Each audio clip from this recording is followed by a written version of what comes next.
paz do Senhor, meus amados amigos e irmãos em Cristo Jesus, que alegria estarmos novamente aqui para mais uma EBD online da Alfa e Ômega.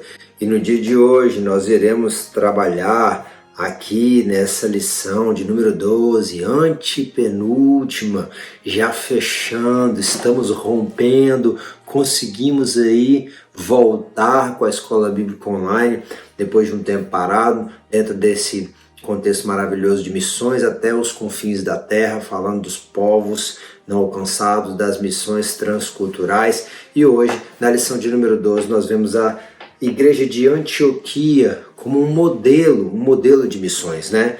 E nós vamos ver que desde Atos 13:2, o texto áureo nos diz que, servindo eles ao Senhor e jejuando, disse o Espírito Santo: apartai-me a Barnabé e a Saulo para a obra que os tenho chamado. A verdade prática diz que a ação do Espírito Santo é a garantia de sucesso de toda a obra missionária. Nós vemos aqui um contexto de uma igreja que respirava missões, mas para ela respirar missões no sentido de buscar viver missões, não somente ter um culto de missões, não somente se voltar uma vez por mês para lembrar-se de missões, mas entender que a obra do Senhor ela é missionária e, entendendo isso, fazer o que é necessário. O ambiente, a vida, por isso que eu disse respirava, o contexto da igreja era um contexto de discípulos, e os discípulos eles entendem que a ordem foi dada pelo Senhor Jesus, né? E disse aos seus discípulos: ide pregar o evangelho a toda criatura, pregar ao mundo inteiro. Então, eles buscavam alcançar as almas perdidas, e essa era a identidade de Antioquia, né? O texto da leitura bíblica em classe diz em Atos 11: os que foram dispersos pela perseguição que sucedeu por causa de Estevão caminharam até a Fenícia, Chipre e Antioquia. Então nós vamos ver que essa igreja ela vai nascer a partir da dispersão dos judeus por conta da perseguição. Tem horas, e a gente volta porque falamos disso em aulas passadas, tem horas que algumas perseguições que acontecem conosco, tem horas que algumas dificuldades, aflições, elas nos chacoalham assim a ponto de nos colocar aonde Deus quer, né? Essas pessoas que estavam ali na região de Jerusalém, por conta da perseguição também que aconteceu depois da morte de Estevão, elas foram se espalhando até chegar à Fenícia. A Fenícia, que outrora foi um império, né, com uma cultura riquíssima, chegou também a Chipre e a Antioquia. Aqui, Antioquia da Síria, né, que já era um país, a Síria, que é um país que, dentro de um contexto histórico também, ela tem toda a sua importância dentro de um contexto bíblico, ela tem toda a sua importância, e agora o evangelho, as boas novas, chegava até a Síria. Nós vemos as profecias contra Damasco no Velho Testamento, né? E Damasco está lá, infelizmente, assolada pela guerra, a Síria até hoje. Então nós temos aqui essa mensagem que chegou até Antioquia, Antioquia da Síria. Não é Antioquia da Psídia, é Antioquia da Síria. Paulo vai fazer na sua primeira viagem, vai chegar até Antioquia da Psídia, mas ele sai, a igreja enviadora, a igreja missionária, a igreja que era a base para ir e para voltar, era Antioquia da Síria. E havia entre eles alguns varões de Chipre e de Cirene, aos quais, entrando em Antioquia, falaram aos gregos, anunciando o Senhor Jesus. Aqui nós já vamos ver também, eu vou fazer uma análise do texto para a gente ganhar tempo. Nós vamos ver aqui que o Senhor não faz acepção de pessoas, e isso era vivido na igreja de Antioquia, porque tinha pessoas de lugares diferentes, Antioquia, Cirene, Chipre, pessoas que vieram de Jerusalém. Ali nasce a primeira igreja gentílica, porque falaram aos gregos, anunciando o Senhor Jesus, né? Os gregos, os povos gentis, agora têm acesso à salvação que havia em Cristo Jesus. E a mão do Senhor era com eles. Não adianta a gente querer fazer nada para Deus se a mão do Senhor não for conosco. Quem lembra lá de Moisés falando: Senhor, Senhor, não me faça sair daqui se a tua presença não for comigo. Nós precisamos ser apartados pelo Espírito Santo, nós vamos ver isso um pouco mais à frente. Nós precisamos ser direcionados pelo Senhor, direcionados pelo Espírito Santo, direcionados pela palavra. Nós precisamos ser guiados e o Senhor precisa estar ali validando, né, como dizem Marcos, e os sinais seguem os que creem. E o Senhor cooperava com eles. E aí a mão do Senhor era com eles, e grande número creu e se converteu ao Senhor. É claro que nós estamos vendo o nascimento da igreja, e quando há o nascimento da igreja, a tendência a ter um impacto é muito maior, mas nós não podemos nos deixar levar somente por números, no que tange a povos não alcançados, missões transculturais. Muitas das vezes vai haver, como já houve ao longo da história, e recentemente fomos impactados da década de 50 para cá, com grandes cruzadas evangelísticas na África, na Ásia, na Índia, e isso é maravilhoso. Só de olhar, vemos as experiências de grandes homens como Gennard Bonk, como o próprio Josué Irion brasileiro, que impactou a Índia, que teve experiências na China, na Rússia, pregando no Chile, entre tantos outros lugares. Cruzadas são importantes, mas no que tange a vida cotidiana de um missionário que está chegando numa nova cultura, com um novo idioma, pessoas que nunca ouviram falar de Jesus, muitas das vezes é no relacionamento, no dia a dia ali, que vai criando-se o vínculo e o espaço vai sendo aberto para que possa falar do autor da nossa salvação, o Senhor Jesus. Então, números, eles impactam, mas eles não necessariamente são a mola propulsora, mas aqui a igreja estava nascendo, então era natural que números eclodissem, né, assim, deixando esse registro extraordinário, porque um grande número creu e se converteu ao Senhor. É claro que também, hoje em dia, nós não vemos tanto a atuação do Espírito Santo como nós víamos na igreja primitiva. E não é porque cessou, como alguns acreditam, é porque talvez o nosso cotidiano corrido, ou as muitas coisas que envolvem a nossa vida e a nossa religiosidade, ela tem nos atrapalhado de viver e de pregar esse evangelho simples, puro, de modo que ele venha a impactar a vida das pessoas e o Senhor manifestar o seu poder. Eu não sei, eu estou conjecturando. Talvez existam muitas mais coisas do que são necessárias no nosso meio hoje, muitas estratégias, e eu não digo que estratégias não são importantes, mas muitas estratégias, de modo que nós não vemos esse impacto, essa explosão de glória que alcança as muitas almas, e elas são de fato transformadas. Não estou falando de um movimento como teve de Descende, onde jovens se comoveram e agora a grande cantora do Descende está cantando no mundo, e cadê aqueles jovens descalços que iriam ser enviados? E que não estou falando disso, também não estou criticando o movimento, estou só pegando como exemplo. Infelizmente são muitos movimentos, como existem outros tipos de movimentos, até mesmo dentro das nossas igrejas, que quando o apelo acontece, eu quero ser missionário, mas na hora de ir, na hora de fazer, ou na hora de criar as estruturas para ir, seja você o enviado ou o enviador à igreja, as coisas começam a se esvair, né? Então nós vamos ver que a mão do Senhor era com eles. E chegou a fama dessas coisas aos ouvidos da igreja que estava em Jerusalém.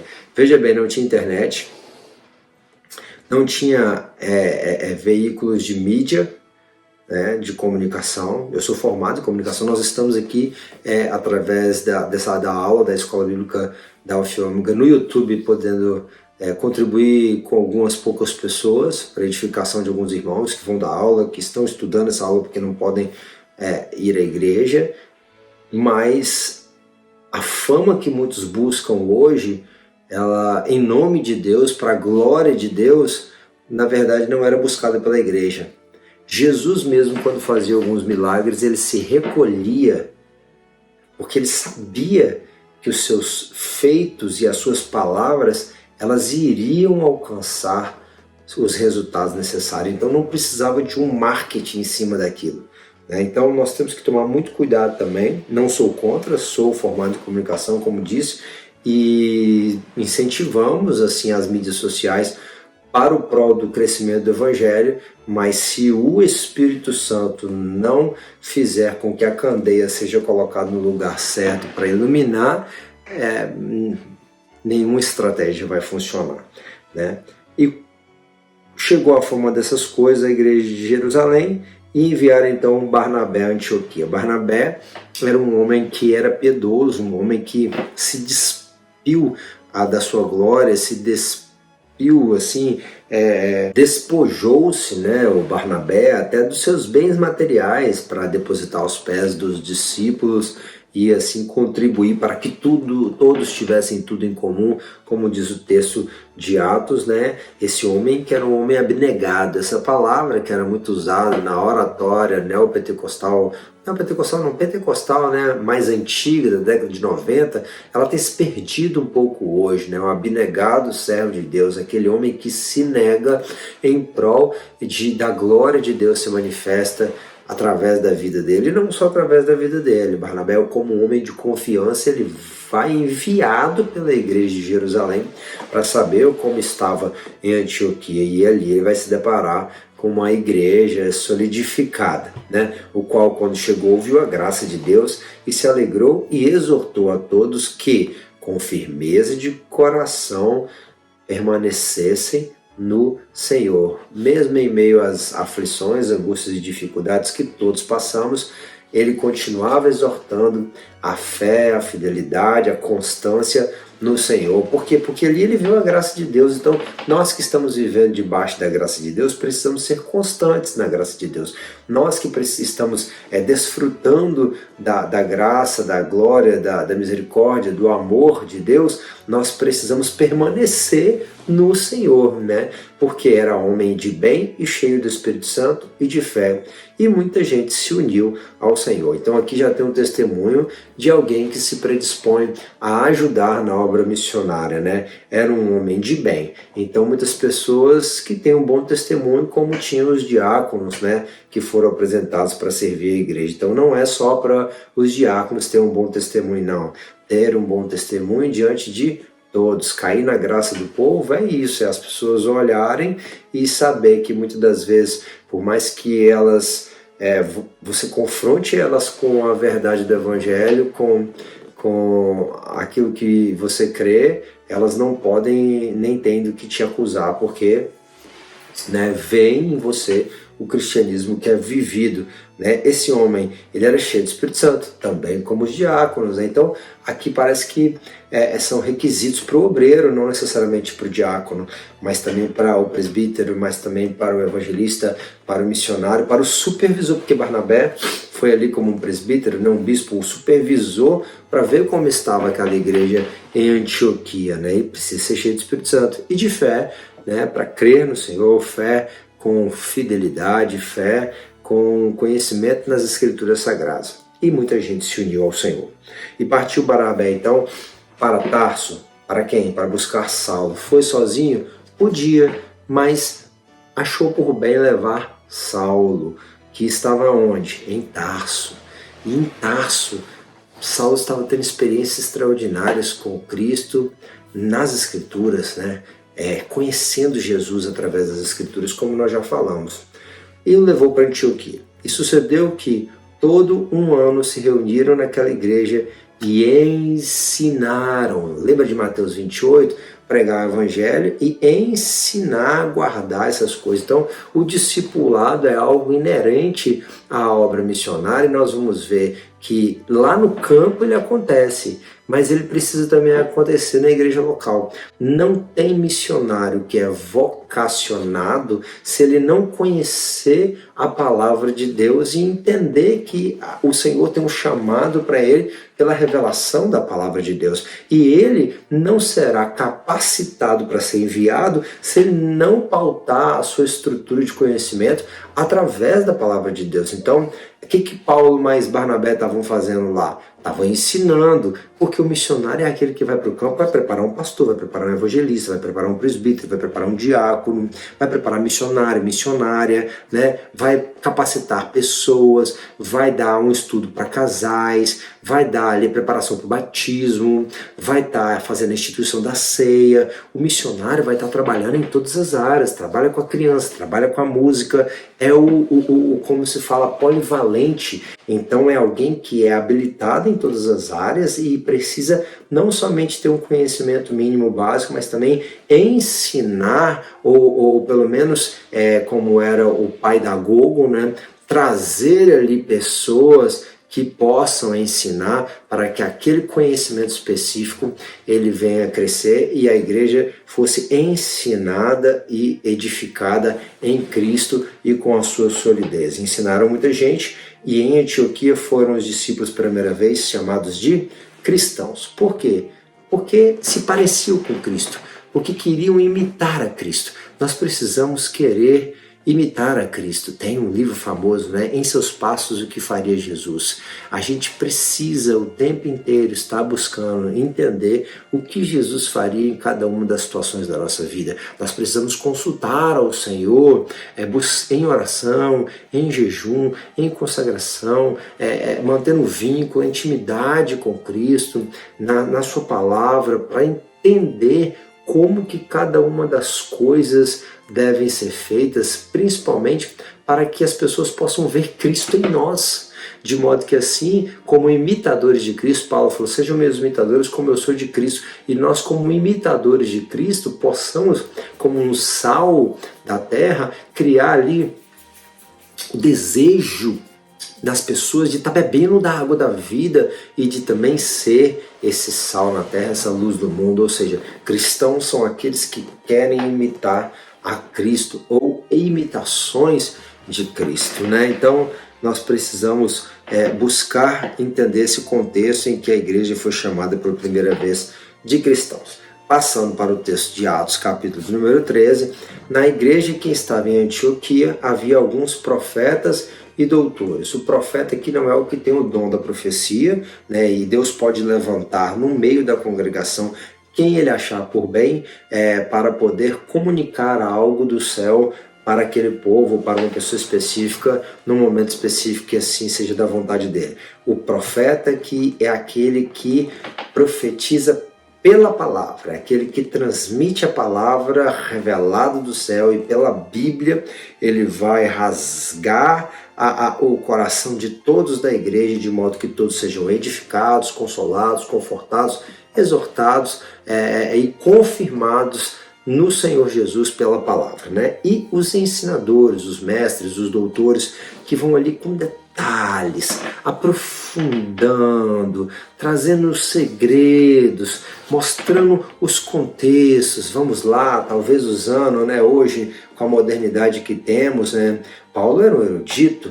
Alguns acreditam que ele falava 13 línguas, escrevia em 7 idiomas, né? Paulo era um conhecedor da filosofia grega, da filosofia romana, era um conhecedor, pois, de toda a cultura judaica, a cultura do seu povo, pois cresceu aos pés de Gamaliel. Não era um homem leigo, como alguns acreditam. Não, Paulo não era um homem erudito, né? E então ele podia se chamar de um doutor, né? O doutor hoje para nós é aquele que tem um doutorado, né? Então, assim, existem níveis de conhecimento e eles precisam ser valorizados. Um grande conhecedor hoje vai usar de oratória, ele vai usar de ilustrações, ele vai usar de contextos geográficos, sociológicos, antropológicos, ele vai buscar trazer o pano de fundo histórico para que a pessoa entenda o que estava acontecendo, os costumes, os hábitos daquele povo naquela época, sem contar na exposição do texto, respeitando o seu contexto. Os ensinadores, os doutores, eles trabalham com os detalhes, com todos os detalhes que abordam as escrituras, para que assim o povo possa alcançar ao máximo a profundidade, a largura e a altura do amor de Deus revelado em Cristo, naquilo que está sendo ensinado, né? Então nós vamos ver que ali, além de Barnabé E Saulo tinha outros homens. Simão, que era chamado Níger, que alguns acreditam ser negro, e Lúcio, que era sirineu, ambos talvez da África. Manaém, que fora criado com Herodes, o tetrarca. Veja bem que os herodianos eram representantes de Roma na região da Judéia, eram homens promíscuos, eram homens que eram totalmente depravados. E esse Manaém aqui foi criado com Herodes. Então ele foi um homem que foi criado, educado dentro dos contextos da promiscuidade, da perversidade dos romanos, e que estava ali exercendo na Judéia toda a sua malignidade, mas esse homem escolheu servir ao Senhor. Esse homem não somente escolheu servir ao Senhor, mas ele foi contado como um dos doutores, ou dos profetas que ali estavam. Então nós temos um homem que tinha uma matriz educacional romana, porque foi criado com Herodes, e os herodianos eram representantes de Roma. Nós temos alguém que tinha uma cultura, como eu falei de Saulo, tanto judaica quanto grega quanto romana. Nós temos ali dois africanos, então tinham pessoas de lugares diferentes, de níveis de conhecimento diferentes, de uma diversidade de conhecimento, e todos eles faziam o quê? Serviam. Não tem ninguém maior ou melhor do que ninguém. Estamos todos servindo, cada um na sua posição, cada um na sua função, cada um atuando no momento como Deus quer, para a glória dele, para a edificação da igreja, com os dons que Deus deu, né? E também eles buscavam fazer isso, servir ao Senhor, servir a igreja do Senhor jejuando, porque o jejum ele nos ajuda a mortificar a nossa carne, e aí nós não teremos espaço para nós mesmos e temos uma tendência menor a nos exaltarmos, né? Então esses homens eles estavam buscando jejuar, e jejuando e orando ouviram a voz do Espírito Santo: apartai-me Barnabé e Paulo. Apartai-me me lembra da palavra Kadosh, que no hebraico, no Velho Testamento, está relacionado a ser santo, ser separado, separado do mundo, separado para Deus, para uma obra que Deus quer fazer. Sim, apartai Barnabé e Saulo para a obra que eu os tenho chamado. Veja bem que somente através do jejum e da oração é que nós podemos entender o nosso chamado. Somente através do jejum e da oração que se valoriza essa troca de experiências de muitas culturas com respeito e sem vaidade. Somente com jejum e oração que a gente se dobra diante de um mestre para aprender. Senta para poder aprender. Ninguém que quer levantar para falar pode falar sem antes sentar para aprender, né? É o ditado. Então, nós vemos que diante de jejum e oração, nós vamos acatar com amor quando o profeta trouxer a revelação da palavra, ou quando Deus usar alguém com dom de profecia. Somente através do jejum e da oração, nós vamos ter coragem, como teve Barnabé e Saulo, para cumprir e realizar a obra que o Espírito Santo estava os convidando, estava os chamando para fazer. E ainda jejuando e orando e pondo sobre eles as mãos, os despediram, os comissionaram e os enviaram. E assim estes, enviados por quem, irmão? Pela igreja de Antioquia? Não, enviados pelo Espírito Santo, desceram então para Seleucia e dali navegaram para Chipre. E chegados a Salamina, anunciavam a palavra de Deus nas sinagogas dos judeus, e tinham também João como o cooperador. O que é João Marcos? Que é um primo, sobrinho de Barnabé, né? Um jovem que estava acompanhando eles na primeira viagem. Vamos ver então que Paulo e Barnabé pregavam aonde? Primeiramente, nas sinagogas dos judeus. O pastor Wagner Gabi traz para nós que no contexto de Antioquia nós veremos a formação da primeira igreja gentílica, né? E que a igreja de Antioquia, ela, com sua comunhão, sua vida ministerial, os resultados foram produzidos na prática missionária da igreja, no envio. Então nós teremos uma amostra clara de que nessa igreja havia uma dinâmica simples, mas que era profunda, que era eficaz, que era o jejum e a oração para pedir a orientação do Espírito Santo, para executar aquilo que o Espírito Santo orientara e para praticar na dependência do Espírito Santo, realizar tudo que haveria de ser feito. No tópico de número 1, nós vamos ver sobre a cidade, a igreja de Antioquia. Antioquia aqui, mais uma vez ressaltando, não é a Antioquia da Psídia, é a Antioquia da Síria, né? Que era chamada de a Rainha do Oriente. Não havia cidade maior do que Antioquia, senão Roma, que era a capital do Império, e Alexandria, no norte da África, que era a capital intelectual do Império, né? Ali concentravam-se grandes pensadores, também dali saiu Agostinho de Hipona, né? A cidade, segundo alguns acreditam, tinha cerca de 500 mil habitantes, o que para a época era uma grande metrópole, e ali havia pessoas de todas as nacionalidades, de modo que alguns chegavam a dizer que dava para se conhecer a cultura de todo mundo dando apenas uma volta nas praças de Antioquia, né? Então essa igreja é localizada muito bem geograficamente, e nós vamos ver que eu tenho falado bastante sobre isso, né? Quando nós vemos o Senhor Jesus falando com João lá em Apocalipse, no capítulo de número 3, sobre a igreja de Filadélfia, eu tenho uma porta que quando eu abro, ninguém fecha, né? E quando eu fecho, ninguém abre. Estava falando ali da igreja de Filadélfia, não é para abrir a porta de milagre, de bênção, não. Ali era a estrutura que Filadélfia tinha, que era bem posicionada geograficamente para poder difundir o evangelho. E isso, essa logística, essa estratégia do céu para a difusão da Boas Novas e da obra missionária, nós vemos isso em vários lugares, né? Como nós falamos de outras regiões, aqui nós vemos também na Antioquia da Síria, né? Que era uma grande metrópole, uma grande cidade com uma cultura muito diversa, de modo que assim também poderia se espalhar de uma forma mais explosiva a mensagem do Senhor. Então, essa cidade, depois de Jerusalém, veio se tornar a segunda capital do cristianismo ali na terra, né? Ali nós vamos ver que era a primeira igreja formada por gentios, né? Porque o texto nos relata que foi pregado aos homens da Fenícia, de Chipre e ali em Antioquia, e também ali nós vamos ver que muitos gregos ouviram falar do evangelho. Então, gentios. O contexto aqui do pastor Wagner Gabi vai trazer para a gente que era uma igreja formada por leigos. Eu queria refletir um pouco melhor sobre isso. Eu trouxe do dicionário de uma forma bem simples. O que é um leigo? Um leigo é aquele que é estranho ou que revela ignorância ou pouca familiaridade com determinado assunto, profissão ou algo parecente. É alguém que é desconhecedor, inexperiente, né? Ou aquele que não recebeu ordens sacras, ou designado para ser o serviçal na religião.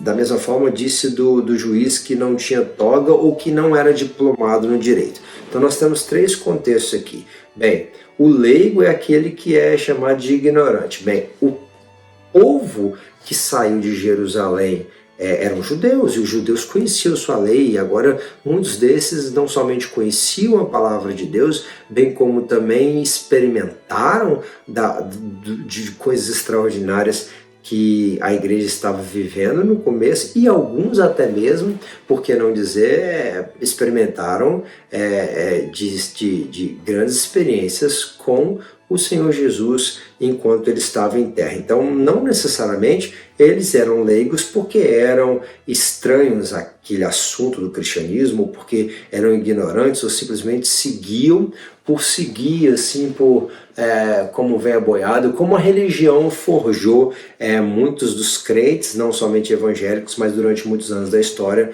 muitos cristãos apostólicos romanos. Não, então eles não eram ignorantes, eles não eram leigos por isso, tá? O contexto aqui que o pastor está trazendo. Eles não eram leigos, talvez porque não tinham sido consagrados. Não foram os apóstolos que foram lá pregar. Não foi nenhum diácono que foi lá pregar. Talvez não foi nenhum obreiro consagrado que foi lá pregar. Mas a igreja primitiva, ela era missional na sua essência, porque ela era formada por discípulos. E aí o contexto de Machete é aquele que ouve e obedece. Por quê? Porque ele estava indo numa direção, ele agora vive uma metanoia. Ele muda de direção, né? Ele abandona aquilo que ele estava seguindo para seguir a Cristo. E ele não quer só seguir, ele quer ouvir e entender. Não somente ouvir e entender, mas ouvir de perto. Ele quer ter uma experiência mais próxima, ele quer conhecer mais a fundo, ele quer discernir, não somente ouvir e entender, ele quer praticar. E não somente praticar, ele quer compartilhar. Esse é o machete, o discípulo, aquele que muda de direção, aquele que faz uma escolha por seguir a Cristo, aquele que ouve e quer ouvir de perto, ouvir discernindo, ouvir entendendo, ouvir entendendo e ouvir praticando, e praticando não somente ouvir, discernir, entender, praticar e pregar. Discípulo que é discípulo precisa compartilhar. Não necessariamente você vai ser um pregador dos altares, das igrejas, não necessariamente você vai assumir as praças públicas, mas você vai compartilhar à medida que Deus te der a oportunidade com as pessoas que estão ao seu redor sobre a salvação que um dia te alcançou, a salvação que veio por intermédio do nosso Senhor Jesus, que foi crucificado, derramou seu sangue para nos purificar, mas tendo morrido ao terceiro dia ressuscitou, e ele é a esperança da nossa glória. E isso que nós precisamos entender e que a igreja primitiva entendia. Eles foram realocados, eles foram dispersos pela perseguição, mas agora eles estavam num lugar onde eles poderiam compartilhar daquilo que eles experimentaram. Então não eram leigos porque não experimentaram, não eram leigos porque não conheciam, mas eram leigos talvez porque não tinham título, eram leigos talvez porque não estavam devidamente vestidos como um sacerdote, né, o juiz togado, ninguém tinha validado aquele trabalho, mas ainda assim a igreja primitiva preocupada envia Barnabé, e Barnabé vai andar cerca de 400 quilômetros, segundo trouxe para nós aqui o pastor Wagner Gabi, né? E ele vai chegar até Antioquia e vai constatar que a graça de Deus tinha alcançado muita gente, e ele vai exortar para que aquele povo, como nós já falamos, ficasse firme na fé. Né? Voltando aqui para ser cristão, é um contexto que descrevia aqueles que são seguidores de Cristo, mas que buscam, eu achei isso aqui muito interessante, né? Buscam, não tem medo de se separar da impiedade. Por que o cristianismo contemporâneo não faz mais separação do santo e do profano? Por que quando nós queremos hoje ministrar sobre santidade ou ainda mais viver aquilo que acreditamos, somos rechaçados? Meu amigo, não. A Bíblia não mudou. O país muda, a cultura muda, os tempos mudam, mas a Bíblia não muda. Eu não mudo, dizia o louvor sobre o Senhor. Deus não muda, né? Cristão é aquele que busca se apartar da corrupção e da imoralidade na sociedade, a fim de se identificar com Cristo, que é santo, aquele que nos santifica e que nos lembra, Pedro, sem santidade ninguém verá ao Senhor. Nós precisamos andar em santidade, precisamos rever esse contexto de ser cristão e que cristianismo nós estamos mostrando para o mundo, de modo que o mundo não está sendo impactado pelas nossas vidas, né? A ideia da nossa relação pessoal e profunda da nossa devoção a Cristo, ela se manifesta através da nossa vida e das nossas práticas, não somente das nossas palavras, né? Uma igreja missionária, ali tinha uma liderança que estava exercendo uma vocação, um trabalho, o povo estava ensinando. Paulo, Barnabé, entre tantos outros mestres e profetas estavam trabalhando, enquanto o Senhor não orientava sobre algo específico, como foi a chamada, a separação e o envio de Barnabé e de Saulo, aquele povo continuava conduzindo as ovelhas do Senhor na maturidade cristã, no ensino da palavra, no jejum, na oração, na adoração, porque conforme disse o Salmo 96, nós tratamos nas primeiras aulas, né? todos os povos adorem ao Senhor. E ali era uma igreja que era uma igreja formada por pessoas de vários lugares que estavam ali adorando ao Senhor. Os profetas transmitiam, como eu já falei, a palavra, e os doutores ensinavam com detalhes. Como eu disse, essa igreja não tinha barreira racial, essa igreja não tinha barreira social, ela não tinha uma barreira geográfica, porque ela era formada de pessoas de vários lugares, formadas por negros, formadas por brancos, formadas por judeus, formadas por gregos, porque no Senhor não há distinção, Deus não faz acepção de pessoas, né? Nós vemos a figura de Barnabé, que significa consolador, misericordioso. Simeão, o africano, o negro, eu já expliquei um pouco sobre isso, sobre esses homens, né? Em especial a figura de Manaém, que era um irmão de criação ali, que foi criado junto com Herodes, ou seja, que cresceu num meio totalmente perverso, mas que fez uma escolha. E com isso eu quero te lembrar que independente de quem foi seu pai, quem foi sua mãe, independente da rua, do bairro onde você morou, se na extrema riqueza, onde as pessoas eram fúteis e vazias e infelizes, ou se na extrema pobreza, em meio ao tráfico e à violência, independente do lugar onde você estudou, independente até mesmo do contexto religioso aonde você foi inserido como Manaém, nós sempre podemos fazer uma escolha por seguir a Cristo. Ele podia ter seguido a promiscuidade dos herodianos, mas ele escolheu seguir a Cristo, e a escolha dele fez com que ele fosse colocado nos anais da Bíblia Sagrada. Seu nome foi registrado ali como alguém que estava entre os profetas e doutores da igreja missionária, o modelo da igreja ideal, a igreja de Antioquia, a igreja para a qual Paulo foi lançado e depois retornava. Eu acho muito legal isso. Apartai-me, Barnabé e Saulo, subtópico 3, nesse ambiente de sensibilidade. Nós temos falado isso durante muitas aulas, né? Nós precisamos ter sensibilidades para ouvir a voz do Senhor, mas ninguém vai ouvir a voz do Senhor com os muitos ruídos dessa vida. Tem gente que só dá a voz para o que sai no jornal, tem gente que só dá a voz para as novelas, tem gente que só dá a voz para a fofoca do WhatsApp, tem gente que dá a voz para as mentiras políticas, tem gente que dá a voz para a nova música que foi lançado no meio secular, tem gente que está dando voz de esperança para uma nova revolução, uma ajuda econômica. Tem gente que está dando voz para o diabo, tem gente que está dando voz para as pessoas.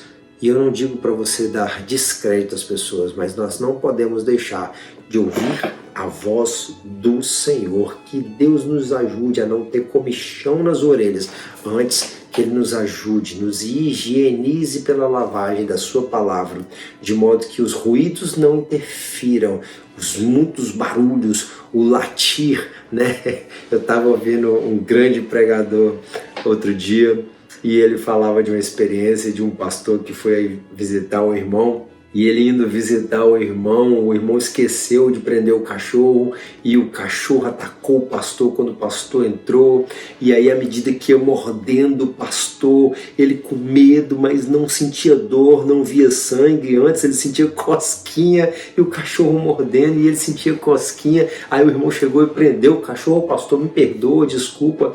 Ele: irmão, eu não sei, que coisa estranha, esse cachorro estava me mordendo, e eu, em vez de ver sangue, de sentir dor, eu sentia a cosquinha. Aí o irmão falou: não, pastor, me perdoa não ter prendido ele antes, te assustou, mas fica tranquilo que esse cachorro velho é um cachorro desdentado. Assim é um diabo, ele é como um cachorro desdentado, ele não pode nos morder, o diabo não nos toca se nós estivermos em Cristo Jesus. Ele vem para ladrar, para latir, para tentar assustar e tentar nos oprimir, fazer muito barulho, muito ruído, mas nós estamos aqui atentos, buscando ter sensibilidade para ouvir a voz do Senhor, em meio a tantos ruídos, buscar fazer aquilo que Deus quer. É uma boa anedota para a gente refletir, que nem o muito latir ou as cosquinhas do diabo vai nos impedir de ouvir a voz. Que Deus te ajude a ser sensível à voz dele, para que quando ele falar, você ouvir, discernir, entender e ter coragem para poder obedecer, né? Nós vemos então que essa igreja era uma igreja de jejum e oração. Vale sempre a pena lembrar o que o salmista falou: Senhor, eu quero humilhar a minha alma com jejum e oração. Sim, o salmista queria humilhar a si mesmo, ele queria diminuir, ele queria esvaziar. Cristo, aos Filipenses, Paulo relata que Cristo esvaziou-se de si mesmo, né? E ele se fez homem, despojou-se da sua glória. Nós precisamos buscar nos humilhar perante as potentes mãos do Senhor. Nós precisamos buscar diminuir, viver numa vida dobrada diante de Deus em oração, para que assim nós possamos receber as orientações do Senhor dos Exércitos para as próximas batalhas que nós haveremos de enfrentar. Talvez você aí no Brasil, ou aqui nos Estados Unidos, ou na Europa, talvez você esteja assistindo essa videoaula fora do tempo da própria ministração da escola bíblica, em outro tempo, na África, ou aonde você estiver. O campo missionário te espera. Existem almas que estão sedentas por ouvir, como diz, há uma ardente expectativa de toda criatura pela manifestação dos filhos de Deus. E você pode ser um canal. Continue fazendo aquilo que é necessário, orando e jejuando, aprendendo e ensinando, falando, profetizando. Na palavra, ainda é para levantar e falar, vou profetizar, não. Profetizar significa falar aquilo que Deus mandou.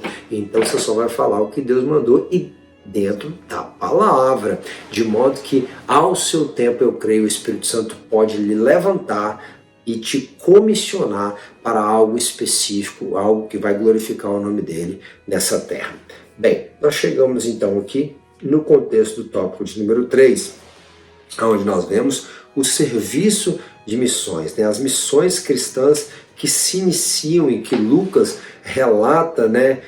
Denominando ali a primeira viagem missionária, né? Depois de orarem, jejuarem, imporem as mãos, nós vemos que Paulo agora ele vai junto de Barnabé, e Barnabé levando consigo a Marcos, né? A João Marcos. Aqui vemos que o Espírito Santo separa Barnabé e Saulo, mas Barnabé quer levar mais alguém. Você lembra lá de Abrão? Abrão, sai da sua terra, da tua parentela, da terra, e vai para onde eu vou te mostrar. E Abraão leva quem? Ele leva Ló. Não era para levar Ló. Talvez aqui, eu vou conjecturar, talvez não fosse para levar João Marcos. Por quê? Porque se fosse, talvez o Espírito Santo iria falar, leva João Marcos também. Comissiono para mim, separa para mim Barnabé, Saulo e João Marcos.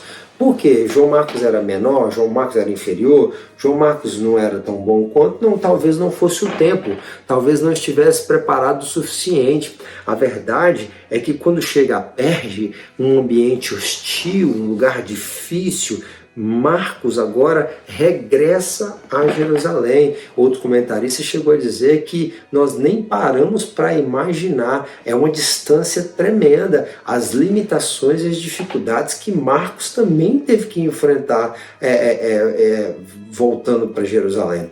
Nós precisamos entender, e é claro que eu vou só pegar isso aqui como um gancho, que você ir vai ter dificuldade, mas se você voltar, talvez tenha até mais dificuldade que você permanecer no centro da vontade do Senhor. Então pensa bem, planeja bem se é para ir, se é para esperar, se não é para ir, ou se é para deixar para um outro momento, porque talvez voltar haja ainda muito mais dificuldades.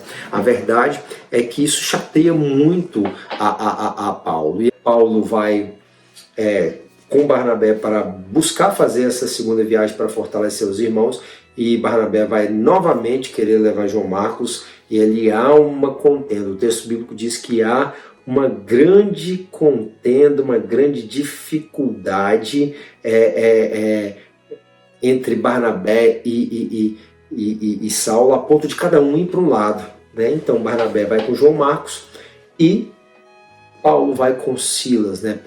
Saulo, que adota, Lucas relata Paulo, não porque ele trocou de nome, não, porque Saulo era o nome judeu, Paulo era o nome romano, e Lucas, que está escrevendo sobre a igreja que vai atuar entre os gentios, abraça o nome romano de Saulo, que é Paulo, tá? Só para ficar claro aqui. Então nós vamos ver agora que vai Paulo com Silas fazer as suas viagens missionárias, né? Aquela chateação, talvez aquela angústia de ter sido abandonado, que Paulo possa ter sofrido porque Marcos deixou eles, retrocedeu, problemas que possam ter sido criados, enfim, de modo que gerou essa contenda. Lá na frente Paulo vai falar, traz os pergaminhos, traz os livros, traz a capa e manda chamar também João Marcos, porque ele é muito útil. Naquele momento não era o tempo, naquele momento ele possa ter retrocedido, naquele momento ele possa ter criado um problema, né? Mas nem por isso ele se tornou um inútil, nem por isso ele foi descartado na obra de Deus. Muito pelo contrário, lá na frente Paulo vai não somente reconhecer, como também o invitar, vai o convidar, né? Mandar trazer João Marcos, para poder ele contribuir. Por quê? Porque ele era útil, né? Mas tudo tem um tempo. Para você que tem uma chama missionária ardendo no seu coração, eu te convido a esperar o tempo. Enquanto espera, não é parado, não, é fazendo, né? Buscando ajudar na igreja local, buscando entender, fazer muitos ataques, ida e volta, caravanas, conhecer outros lugares à medida que pode, ajudar financeiramente, ajudar orando, sabendo a necessidade de quem está no campo, visitar quem está no campo se puder, para que, se assim for da vontade do Senhor, no tempo do Senhor, Ele te envie para onde Ele quer. Porque nesse tempo já haverá as limitações e as dificuldades específicas, mas quando nós vamos fora do tempo, nós nem sempre entendemos quando temos de voltar ou entendemos quando há situações das mais diversas que se apresentam no campo, que se apresentam nas missões transculturais, e isso pode gerar muitas frustrações e até mesmo parar algumas pessoas. Muitos missionários pararam por conta de não entender o tempo, por conta de não estar amadurecidos para aguentar as muitas adversidades que o campo espera. Bem, voltando, Marcos não foi descartado e Paulo manda trazer esse rapaz de novo, que era aí agora, né, alguém útil. O subtópico 2 vai falar de um roteiro, né? Vamos planejar onde é que a gente vai aqui. A gente vai passar por aqui, aqui tem o que tem ali. Eles chegam em Chipre, eles vão até Antioquia da Psídia, eles vão pregar em Icônio, sim, depois em Listra, Derbe, e regressa então a Antioquia da Síria, né? Em muitos desses lugares, o evangelho, na visita que os discípulos faziam, que Paulo junto de Barnabé fazia, o evangelho não havia ainda chegado, também não havia perseguição e oposição ao evangelho, mas a perseguição começou a aparecer à medida que a cultura daqueles lugares era confrontada, que a forma de vida, a idolatria era confrontada, e isso gerava ali os seus problemas, e também quando a comunidade judaica daqueles lugares descobria, aí se levantava contra eles, né? Mas sempre depois de terminar o trabalho voltavam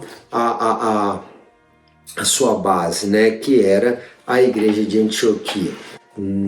Nós precisamos ter em mente que não pode haver um missionário sem uma igreja, né? Nós viemos para os Estados Unidos, e o nosso pastor lá em Jucutuquara, em Vitória, no Brasil, ele nos abraçou a causa, validou, e nós aqui estamos em fase de transição, em fase de documentação, de estudos, de conhecimento. Enquanto isso, estamos pregando, ajudando a igreja brasileira, estamos nos voltando mais para a igreja hispana, mas sempre buscamos mandar uma mensagem, sempre contactamos com os irmãos, estamos preparando aí já um relatório missionário desses tempos que aqui estamos, contando das nossas limitações sobre saúde, dificuldades financeiras, questões das mais diversas, como questões de documentação, de logística, de transporte, enfim, questões básicas, né, para poder também manter a nossa igreja lá, bem como os irmãos sempre que nos procuram conversam conosco,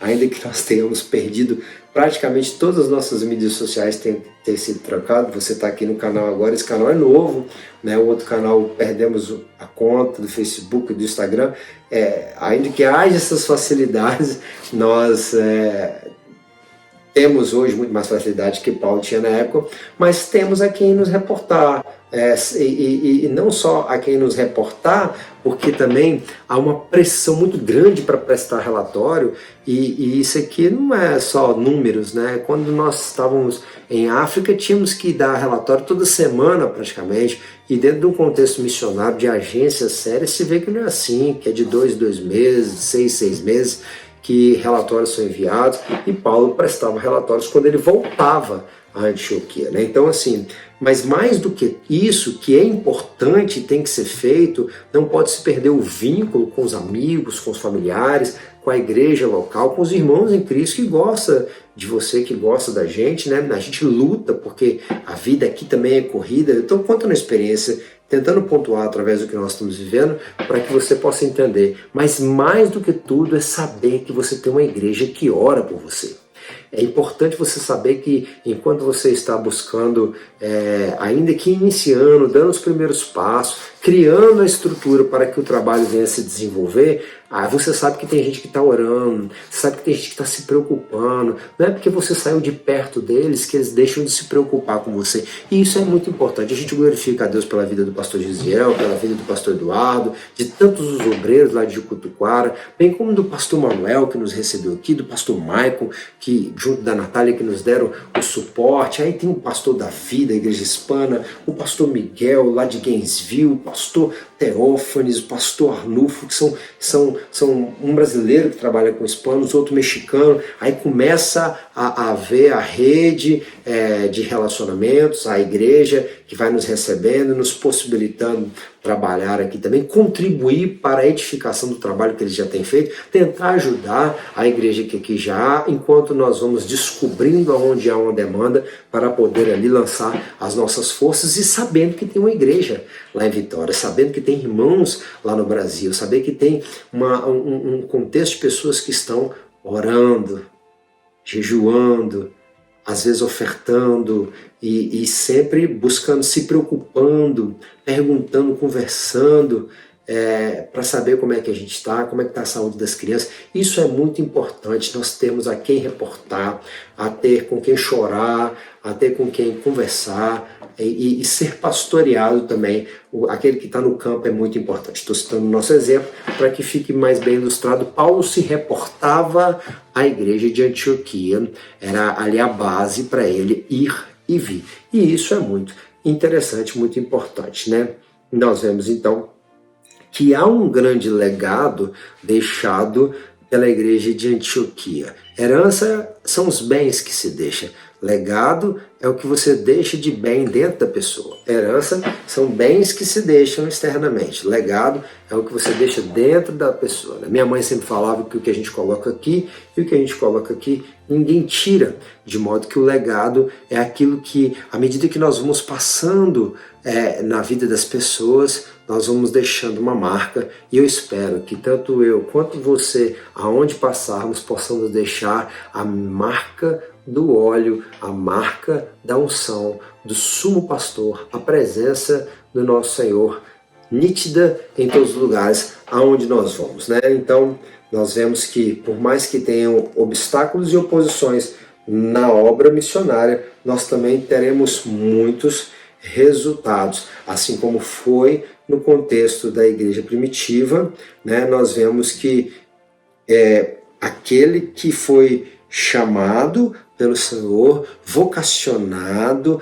Paulo sempre fala isso, chamado para ser apóstolo, para ser mestre, para ser pregador entre os gentios, né? Ele vai ver o fruto do seu trabalho. Talvez não aqui, Talvez alguns que estejam plantando aqui colham só na eternidade, mas a colheita ela é certa, porque Deus não se deixa escarnecer. O que o homem plantar, isso ele colherá. Assim como muitas pessoas têm plantado o mal, colherão o mal, assim também muitas pessoas que têm plantado a preciosa semente, andando, chorando, voltará, sem dúvida, com alegria, trazendo consigo os seus molhos, como diz o salmista no Salmo 126. Para fecharmos essa aula que tem como exemplo a igreja de Antioquia e que nós refletimos nesse trimestre, mesmo cansado às vezes de um dia de trabalho, não podendo perder a oportunidade, dando atenção para as crianças, esposa, demandas muitas que se aparecem num ambiente novo, uma vida nova com seus desafios e muitas perspectivas e demandas da obra de Deus, nós podemos nos alegrar junto com vocês de voltar e estarmos aqui compartilhando um pouco da palavra do Senhor. Para mim é um motivo de grande alegria e júbilo e eu glorifico a Deus junto contigo e espero que essa aula possa estar te ajudando. Se está te ajudando, compartilha com outra pessoa aí, curte, deixa um comentário, segue o nosso canal, né? Se inscreva e vamos juntos que, se Deus permitir, no próximo trimestre a gente vai falar sobre a Igreja de Cristo na Terra. A conclusão diz que, à luz dessa lição, podemos afirmar que a igreja cristã cumpre o seu propósito quando a cultura de missões faz parte de sua rotina. Eles viviam isso. A igreja de Antioquia. Uma das provas de que o Espírito Santo age na igreja é o investimento em missões. Assim, é a nossa tarefa evangelizar e participar dos projetos missionários de nossa igreja local. Orar, jejuar por missões, contribuir e se colocar à disposição para ir ao encontro de quem precisa ouvir de Jesus. Quando o Espírito Santo encontra pessoas despojadas e sedentas por almas, ele as capacita com talentos e dons espirituais para que se lancem inteiramente na mais sublime missão, ganhar vidas para o reino de Deus. A obra missionária, que o Senhor te plante em um lugar tão vivo, em um terreno tão fértil quanto a igreja de Antioquia, que entre mestres e profetas você possa aprender, que entre jejuns e orações você possa se solidificar em Cristo e você possa entender que a obra da igreja na terra, como Antioquia entendeu, é a obra missionária, a busca pelas almas dos povos não alcançados. Você vai descobrir aqueles que não conhecem a Cristo na sua rua, no seu bairro, na sua cidade, nos distritos e nas vilas vizinhas dentro do seu estado, seja no Brasil, na América Latina, na América Central, na América do Norte, na Ásia ou na África, ou até mesmo lá na Oceania, qualquer continente, aonde houver uma alma, aqui, ali, lá, em qualquer lugar, onde estiver alguém precisando de paz, ali estarei para falar de Jesus. O Senhor possa te enviar, o Senhor possa nos usar para a glória do teu santo nome, como usou Paulo e Barnabé, como usou os irmãos da igreja de Antioquia, e nós possamos ser vistos e chamados verdadeiros cristãos. Deus em Cristo te abençoe, permitindo o Senhor. Semana que vem a gente volta.